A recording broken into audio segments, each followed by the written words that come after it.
2020 police ஸ்டேஷனுக்கு எதுக்கு கூட்டிகிட்டு போனாங்க ஏன்னு கூட எங்களுக்கு தெரியாது. கூட்டிகிட்டு போய் அடித்து கொண்டுட்டாங்க. ஆனால் அதனால எங்களுக்கு நீதி வேணும், இதே மாதிரி இன்னொரு இது வரக்கூடாதுங்கிறதுக்காக எங்கள் பிள்ளைகளெல்லாம் ரொம்ப கஷ்டப்படுறாங்க. பொம்பளை பிள்ளைகள் தான் 3 பொம்பளை பிள்ளைகளும் ரொம்ப கஷ்டப்படுறாங்க. அவன் ஒரு தம்பி இல்லைன்னா தெரியாது, இருந்துட்டு இல்லாமல் போனதுனால ரொம்ப போய் ஒரு நன்மையான காரியங்கள் கூட செய்ய முடியாத சூழ்நிலையில் தான் நாங்கள் இருக்கிறோம். எங்களுக்கு இந்த எப்படியாவது நீதி கிடைக்கணும். என் புருஷனும் எந்த வம்புக்கோ எதுக்கோ போகிறவர் கிடையாது, என் பிள்ளையும் போக மாட்டான். நாங்கள் தப்புன்னா அது செய்யறதுக்கு பயந்து ஒதுங்கி இந்த சமுதாயத்திலேயே ஒரு ஆண்டவருக்கு பயந்து நாங்கள் வாழ்ந்த ஒரு குடும்பம் தான். கடவுளுக்கு பயந்து அந்த வசனத்துக்கு கீழ்ப்படிந்து நடக்கிற ஒரு குடும்பம்.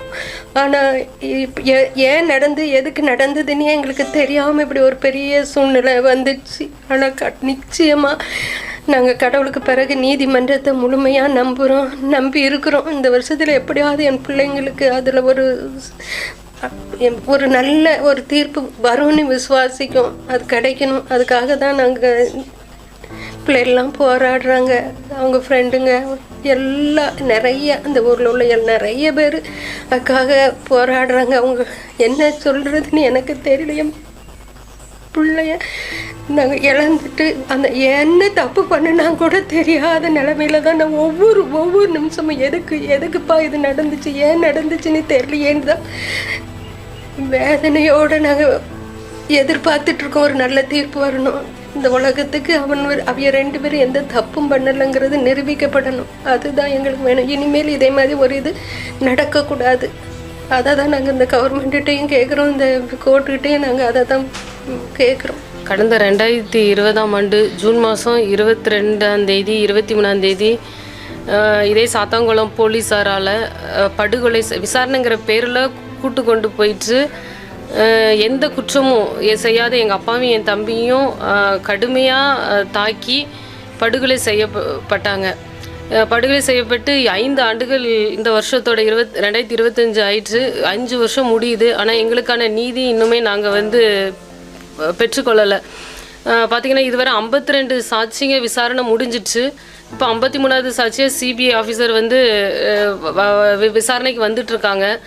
போன நவம்பர்லேருந்து எங்களுக்கான நீதிபதி நியமிக்கவே படலை. இதனால் இன்சார்ஜ் ஜட்ஜு தான் இந்த கேஸை நடத்துகிறாங்க. இதனால் என்ன ஒவ்வொரு 9 அக்யூஸ்ட் இருக்காங்க. 9 அக்யூஸ்டும் 9 லாயர்ஸ் வச்சுருக்காங்க. இப்போது எல்லாருமே குறுக்கு விசாரணை செய்யும் பொழுது டிலே ஆகிட்டே இருக்குது. இப்போ எங்களுக்கான அந்த வழக்கு நடைபெற கோர்ட்டில் ஒரு நீதிபதி நியமிக்கப்படும் பொழுது தொடர்ந்து நடக்கும்னு சொல்லி நாங்கள் நினைக்கிறோம். எங்களுக்கான நீதிபதி நியமிங்கன்னு சொல்லி நாங்கள் கேட்டுக்கிறோம். மற்றபடி வழக்கு இதுவரை நல்லபடியாக தான் போயிட்டுருக்கு. குற்றவாளின்னு அவங்க நிரூபிக்கத்தக்க எல்லா போதுமான இதுவரை விசாரிக்கப்பட்ட சாட்சியிலிருந்து போதுமான ஆதாரங்கள் இருக்குது. ஆனாலும் எங்களுக்கான நீதி டிலே தாமதமாக ஆயிட்டு 5ஆவது வருஷம் முடிஞ்சிட்டு. நாங்கள் போன வருஷம் நடக்கும்போது இந்த வருஷத்தோட இதை மாதிரி நாங்கள் ஒரு அந்த கடை முன்னாடி போய் நின்று போராட்டம் பண்ணி எங்களுக்கு நீதி கிடைக்கணும்னு சொல்லி கேட்கக்கூடாது, எங்களுக்கு நீதி கிடைச்சிட்டுன்னு சொல்லி எல்லாருக்கும் நன்றி தெரிவிக்கணும்னு சொல்லி நாங்கள் நினச்சிருந்தோம். ஆனால் எங்களுக்கு அந்த வாய்ப்புக்கு இல்லை. இந்த வருஷமும் நாங்கள் எங்களுக்கான நீதி விரைவாக கொடுங்கன்னு சொல்லி கேட்குற நிலைமையில தான் இருக்கோம். நாங்கள் அரசாங்கத்துக்கிட்டேயும் கேட்டுக்கிறது எங்களுக்கான நீதி சீக்கிரம் வாங்கி கொடுங்கன்னு சொல்லி கேட்குறோம். நாங்கள் ஆனால் வேறு எதுவுமே எந்த சோர்ஸுமே எதையுமே நம்பிக்கை இல்லை. ஏன்னா இந்த கேஸை பார்த்திங்கன்னா கோர்ட்டே தான் முன் சூமோட்டோ கேஸில் எடுத்தாங்க. அவங்க எடுக்கலைன்னா இவ்வளோ தூரம் போயிருக்கிறதுக்கான வாய்ப்புகள் இல்லை. ஏன்னா வேறு நாங்களே ஒரு வேளை இந்த கேஸு நாங்கள் ப்ரைவேட்டாக நடத்தியிருந்தால் எங்களுக்கு நிறைய பிரச்சனைகள் வந்திருக்கலாம். ஆனால் அந்த பிரச்சனைகளை கோர்ட்டே சூமோட்டோ கேஸாக எடுத்ததுனால அந்த பிரச்சனைலாம் இல்லை. ஆனாலும் நாங்கள் கோர்ட்டை தான் நம்பியிருக்கோம். ஆனால் தாமதிக்கப்படும் பொழுது மிக வேதனையாக இருக்குது. இன்னும் 5 ஆண்டு காலங்களாக நாங்கள் அது பின்னாடியே தான் ஓடிக்கிட்டே இருக்கோம். இன்னும் முடிவு இல்லை. எங்களுக்கு கோர்ட்டு விரைவான நீதியை சீக்கிரத்தில் தரணும். ஏன்னா ஒரு நீதி இந்த இந்திய தேசத்தில் எல்லாருக்குமானதாக இருக்கணும். பாமரப்பட்டவனுக்கும் ஒரே மாதிரியான நீதி கிடைக்கணும். அது எங்களுக்கு கிடைக்கும் பொழுது என்னென்னா இதே போல் கஸ்டோடியல் டெத்து திருப்பி இனிமேல் நடக்காது. இன்னொருத்தருக்கு 5 வருஷம் ஆயிட்டு எத்தனையோ கஸ்டோடியல் டெத்து திருப்பி நடந்துகிட்டே தான் இருக்குது. விரைவான நீதி வழங்கப்படும் பொழுது இதே போல் கஸ்டோடியல் டெத்து நடக்காதுன்னு சொல்லி நாங்கள் நினைக்கிறோம். அதனால இந்த வருடத்துலையாவது எங்களுக்கான நீதி கிடைக்குன்னு சொல்லி நாங்கள் நம்புகிறோம்.